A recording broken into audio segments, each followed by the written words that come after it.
জননেতা, যশোর কুষ্টিয়া অঞ্চলের সম্মানিত পরিচালক জনাব মোবারক হোসাইন। জনাব মোবারক হোসাইন, আসসালামু আলাইকুম। আপনারা কেমন আছেন? ভালো আছেন? কেন ভালো আছেন? আমিরে জামাত উপস্থিত আছেন। শত বাধা বিপত্তি আমাদের কিছুই চলাবে না।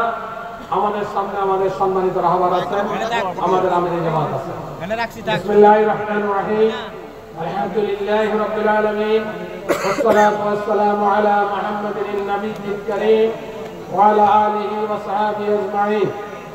আজকের এই ঐতিহাসিক নোমানী মাঠে বাংলাদেশ জামাত ইসলামী মাগুরা জেলা শাখা কর্তৃক আয়োজিত বিশাল এই কর্মী সম্মেলনের সম্মানিত সভাপতি, মাগুরা জেলার সম্মানিত আমির, বাংলাদেশ জামাত ইসলামীর কেন্দ্রীয় মসজিদ শৌরার অন্যতম সদস্য জননেতা জনাব এমপি পাকের আমাদের মাঝে উপস্থিত আছেন প্রধান অতিথি বাংলাদেশ জামাত ইসলামীর সম্মানিত আমির, বিশ্ব ইসলামী আন্দোলনের অন্যতম পুরোধা, 18 কোটি মানুষের হৃদয়ের মণি জনাব ডাক্তার শফিকুর রহমান, উপস্থিত নেতৃবৃন্দ, সম্মানিত কর্মী ভাইরা, আসসালামু আলাইকুম ওয়া রাহমাতুল্লাহি ওয়া বারাকাতুহু।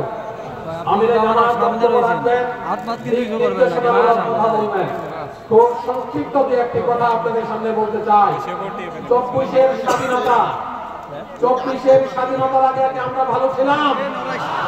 24-এর স্বাধীনতার পরে আল্লাহ পাক আমাদেরকে সুযোগ করে দিয়েছেন।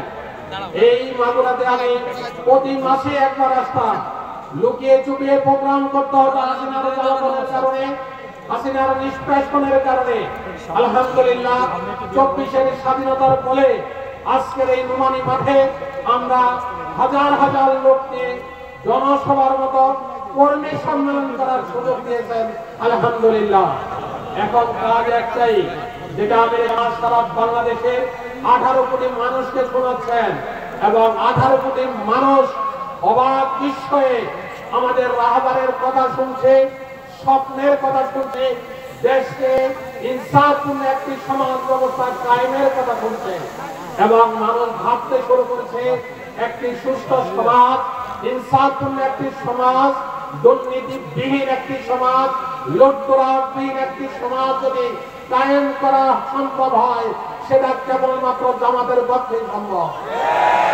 আপনাদের সামনে একজন হিন্দু নেতা বক্তব্য দিয়েছেন, তিনি দিল্লিকে শাসন করে কথা বলেছেন। বাংলাদেশের ব্যাপারে মাত বলার কোনো প্রয়োজন নাই। আমরা আশা করছি অতীতে জামাত আমাদের কোনো ক্ষতি করেনি, আমাদের কোনো লুণ্ঠন করেনি, আমাদের সম্পত্তির প্রতি আঘাত করেনি। কারা করেছেন আমরা জানি। সুতরাং আগামীতে জামাতের সাথে আমরা আছি এবং একটি কল্যাণময় রাষ্ট্রের সাথে আমরা আছি। আমি তার সাথে সুর দিলে বলতে চাই, বাংলাদেশের সকল মানুষ ডান বাম লেফট রাইট সব দেখেছে। এখন একটাই দেখতে চায়, কোরআনের আইন দেখতে চায়, আল্লাহর উলুহিয়ত কায়েম দেখতে চায়, আল্লাহর রুবুবিয়ত কায়েম দেখতে চায়। আমি আমিরে জামাতকে অনুরোধ করব, আপনি এগিয়ে চলেন সামনের দিকে।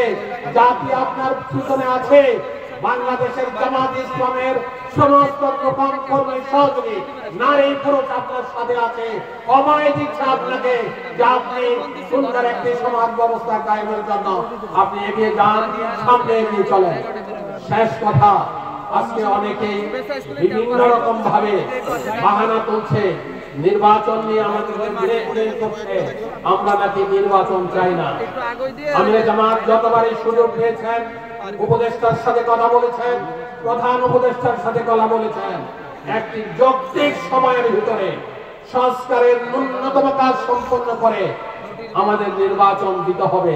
আমরা নির্বাচন চাই, তবে যেন কোনো নির্বাচন আমরা চাই না। আরেকটি বিষয় আমরা শুরুতে সরকারের কাছে জমা দিয়েছিলাম, আনুপাতিক হারের নির্বাচন যদি সম্পন্ন হয় তাহলে দেশে একটি সুশাসন কায়েম সম্ভব। সুতরাং আমি কর্মী ভাইদের অনুরোধ জানাবো, আনুপাতিক পদ্ধতির নির্বাচনের ব্যাপারে ময়দানে কথা বলেন, এটাকে এস্টাবলিশ করার চেষ্টা করেন। যদি সুশাসন চান সুষ্ঠু নির্বাচন চান, ভালো সংসদ চান, তাহলে আনুপাতিক পদ্ধতির নির্বাচনকে সামনে এগিয়ে নিয়ে যেতে হবে। এই আহ্বান জানিয়ে আপনাদের সামনে থেকে বক্তব্য শেষ করছি। আসসালামু আলাইকুম ওয়া রাহমাতুল্লাহ।